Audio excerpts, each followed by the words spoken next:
کبھی عرش پر کبھی فرش پر کبھی ان کے در کبھی در بدر غم عاشقی تیرا شکریہ میں کہاں کہاں سے گزر گیا۔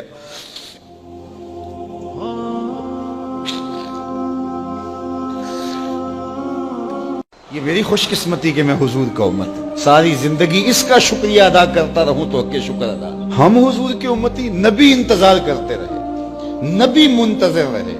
حضرت عیسیٰ نے تو نام بھی بتا دیا نا، لوگوں میں جا رہا ہوں چلو نام بھی بتا دیتا ہوں، میرے بعد جو آنے والا اس کا نام احمد ہوگا۔ نبی انتظار کرتے رہے، 12 نبیوں نے انتظار کیا حضور کی امت میں ہونے کے لیے، تمنا کی۔ نستورہ راہب انتظار کرتا رہا، بحیرہ راہب انتظار کرتا رہا، زندگیاں گزار دی انہوں نے۔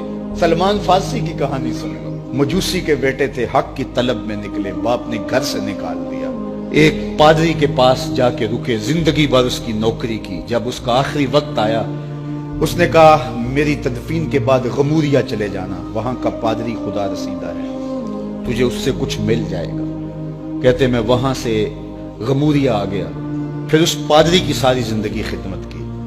جب وہ مرنے لگا تو اس نے کہا کوئی ایسا شخص نہیں ہے جس کے پاس اب میں تجھے بھیجوں، لیکن نبی آخر الزماں کے ظہور کے لمحے آ گئے، تو یہاں سے یثرب چلا جا، وہ اس نبی کی ہجرت گاہ ہوگی، تیری زندگی سنور جائے گی، تو نے بڑی محنت کی ہے، بڑی نوکری کی ہے میری۔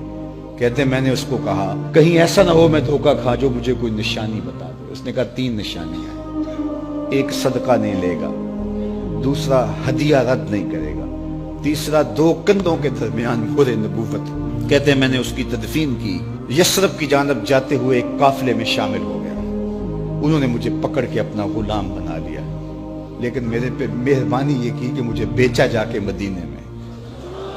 ایک یہودی نے مجھے خرید لیا، میں اس کے باغ میں گوڈی کرتا تھا، کام کرتا تھا، کھجوریں توڑتا تھا، لیکن میں انتظار میں تھا کہ کبھی وہ نبی آخر الزماں آئے تو مجھے دید ہو۔ کہتے ہیں ایک دن میں اپنے باغ میں کھجوریں توڑ رہا تھا کہ ہواؤں میں مستی پیدا ہو گئی اور ہر سمت سے طلع البدر علینا کی صدائیں گونجنے لگی۔ میں سمجھ گیا کہ وہ لمحے آ گئے، میں نے چھلانگ لگا دی اور دوڑ پڑا۔ میرے آقا نے سمجھا شاید غلام بھاگ گیا، اس نے دوڑ کے مجھے پکڑ لیا۔ میں نے اس کو کہا کہ میں نوکر تیرا ہی ہوں، لیکن دل نوکر کسی اور کا ہے، میں بھاگوں گا نہیں، مجھے جانے دے۔ میں کچھ کھجوریں لے گیا تھا صدقے کی نیت سے، جا کے حضور کو پیش کی۔ آقا کریم نے فرمایا ہم نبی صدقہ نہیں لیتے۔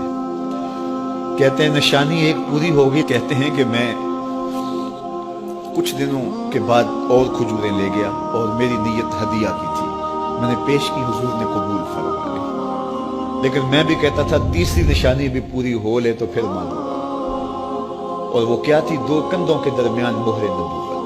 کہتے ہیں ایک دن حضور میرے باغ میں آئے اور آقا کریم نے اپنے مبارک کندھے پہ چادر رکھی ہوئی تھی اور چادر کی اوٹ میں مہر نبوت چھپی ہوئی تھی، اور میں پیچھے ہو کے دیکھتا تھا، اور میری آرزو یہ تھی کہ کوئی تیز جھونکا ہوا کا آئے اور چادر ہٹ جائے اور میں مہر نبوت کی زیارت کر لوں۔ حضور میرے ارادہ قلب سے آگاہ ہوئے، فَأَلْقَى إِلَيَّ رِدَاءَهُ، حضور نے چادر اتار کے میری جانب پھینکی اور پھر ایسے رخ کر کے فرمایا انظر الی ما امرت بہ، اس پادری نے جو بتایا تھا دیکھ لے آ کے۔ تو کہا میں نے دیکھا کہ حضور کے کندھوں کے درمیان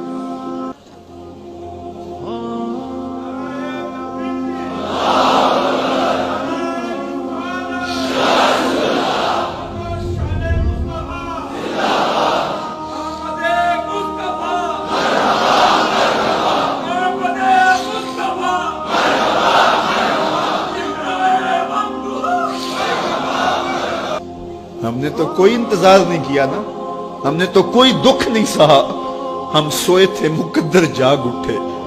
ہمارے والد مسجد سے مولوی صاحب کو بلا لائے، انہوں نے کان میں آ کے کہا مبارک ہو تو حضور کا نوکر بن کے آ رہا۔